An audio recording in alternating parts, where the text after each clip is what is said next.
Welcome back to What Arty Noobs with General Disturbance. This is the Rheinmetall Skorpion G. It's the Tier 8 German premium tank destroyer. It's located on the northeast spawn of Karelia under the command of General Anonymous. Game on. Okay, the gun is a 128mm. It's capable of doing 490 alpha. And it will... Oh, why did he do that? He just fired a round blind straight up into the air. I'm not sure why. I'll have to explain that one later. But anyway, it's capable of doing 490 alpha and will penetrate 246mm of armour with standard ammo. And with the premium rounds, of which he's only got 3, it can actually penetrate through 311mm of armour. Now it looks like he's going to that position well behind the south corridor, so he can get shots on the enemy from long range. Now they probably can't see him at the moment, and unfortunately now they might spot him because that Bisonte is close enough, and he's not behind the rock yet.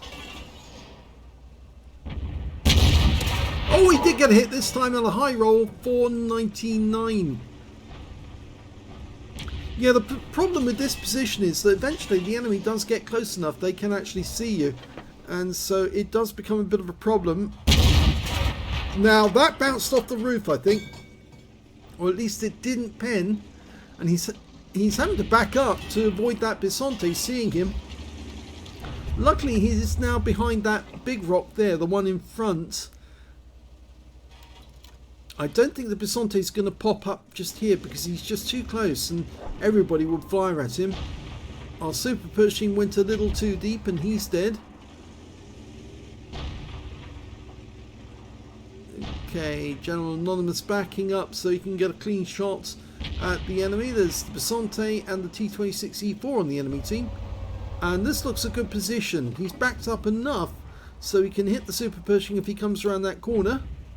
But the Bisonte's the one who's actually taken the lead, or is he? No, he isn't. It is the Super Pershing, and he takes a 457 hit points, which is a low roll. Okay, still backing up, and he has been seen this time, so it probably was one of the... Yes, it's the Super Pershing that saw him. So he's taken one hit from a 90mm and missed another shot, but from here he can still fire on the enemy.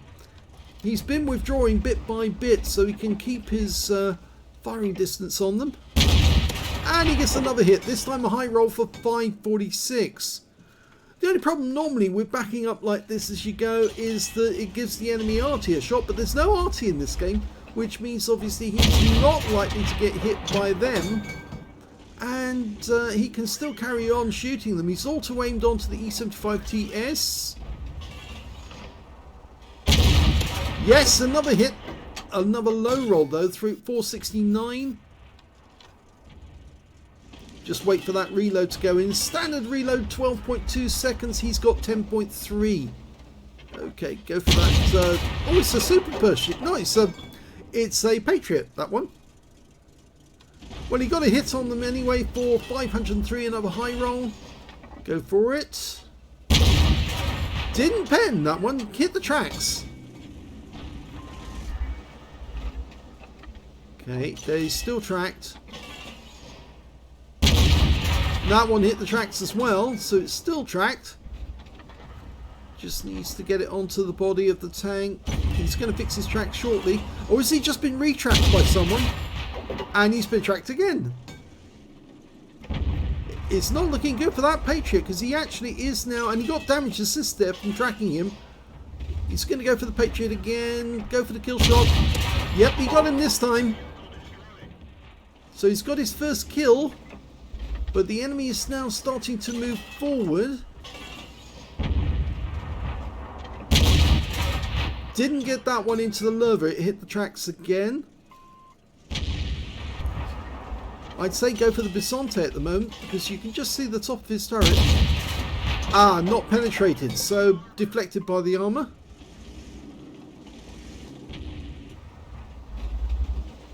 Okay, IS-3, yes, possibly. I still think the Bisonte makes a good target.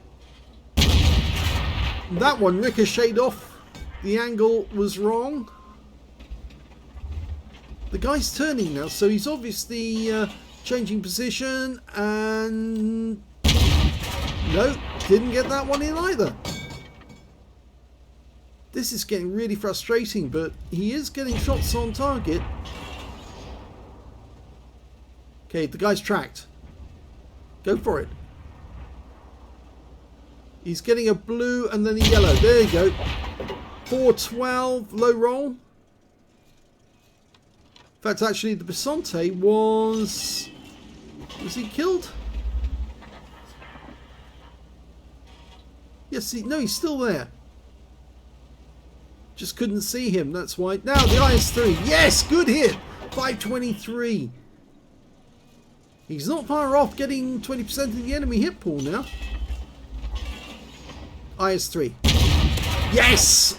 431. Oh, he's just a smidgen off getting that high caliber. Come on. There's that Bisonte again. Kill shot? Nope, still won't go in. Which just goes to show that Bisonte's armor is actually deceptively strong because of the angling. Nope. He's actually running low on ammo now. He might need to consider firing an HE round at that Bisonte. Our team are capping at the other end. Still firing the AP. I think we're going to win this one with capping. 2 in the cap now. That's better. Got him this time. 266, and yes, he now has 20% of the enemy hit pool, so possibly a high caliber. He thanked the Ferdinand. Fires another one in the direction of this time of the Borsig and gets a hit for 475 low roll. The enemy, I think, are now having problems because we're about to cap out. And a kill shot on the Borsig. Nice.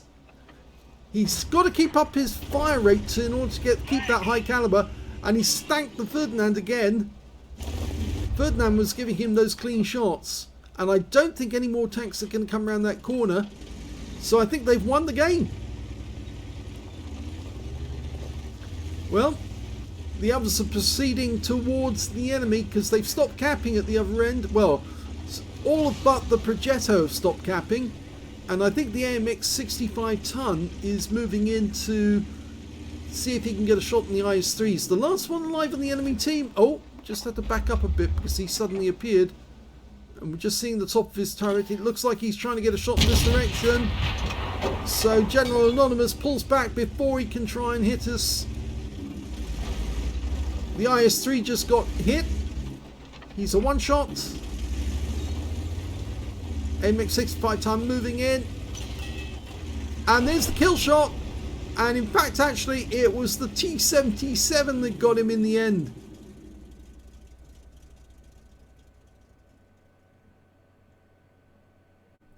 Here's the end of battle stats, and that was the first class tanker for General Anonymous in the Rheinmetall Skorpion G. He managed to get a bruiser medal for getting at least 5 critical hits. In fact, he got 10.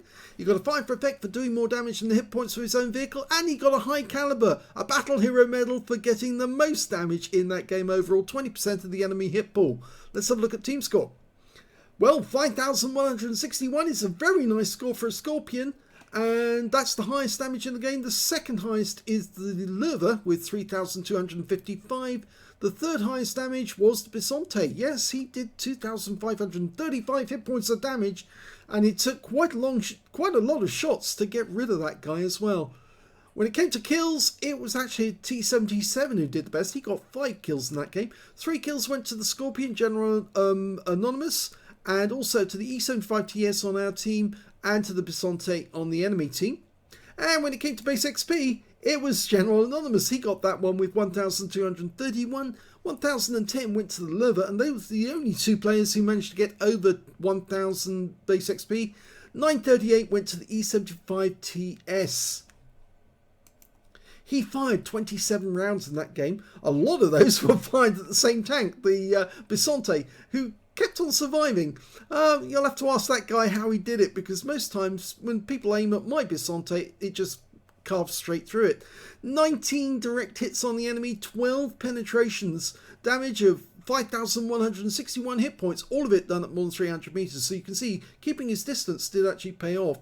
One hit received, it was a penetration. That was the Super Pershing on the enemy team, managed to get around into his rear as he was retreating. 7 enemy vehicles damaged, 3 killed, 567 hit points of spotting assist. He earned 77,919 credits from that game, and after repair and ammunition resupply, took away 75,209 credits profit. 1,231 XP, times 2 for the first victory, 3,694 from personal missions payout, 185 for this being a premium vehicle, and took away 7,573 experience points altogether. He says, Skorpion taking the opportunity. Well, whenever you can, do take the opportunity, but it was the way you played it actually. You did play it right, because if you'd actually held the rock, as a lot of people do, then you probably would have been plastered with rounds as the enemy moved up the South Pass and got close enough to see exactly where you were and started firing rounds in. It's not a very good tank to side scrape in, the Skorpion G, because it's basically a panther. It's got very thin armour, and so you don't really want to be the victim of enemies firing shells at you at close range. And it's just no point in side scraping with this thing at all, because every round that the enemy fires will more than likely overmatch the armour and just go straight in. So best to do what General Anonymous did and retreat and fire from a distance, and that way it'll pay off. The only proviso I would say with that is that, as I mentioned, if you do retreat like he did, then enemy Arty will have a go at you. They obviously will the moment they spot where you are, so do take that into account. If you do retreat, keep changing your position to stop the enemy Arty from getting a shot, but if there's no Arty like in this game, then you're fine. You can keep playing the way you want to and you'll get good returns. So congratulations to General Anonymous. If you enjoyed that replay, please give this video a like, do subscribe to our channel, leave a little comment down below because it feeds the algorithm. Energy signatures run like anything we've seen before. And does anyone have any idea what alien target came from, or what it even does? And please do remember that we've got a second channel called The General, where you can watch great replays without any commentary, and all you've got to do is go to the link in the description beneath the video, and you'll see that there's some really great videos, no commentary whatsoever. Thanks for watching.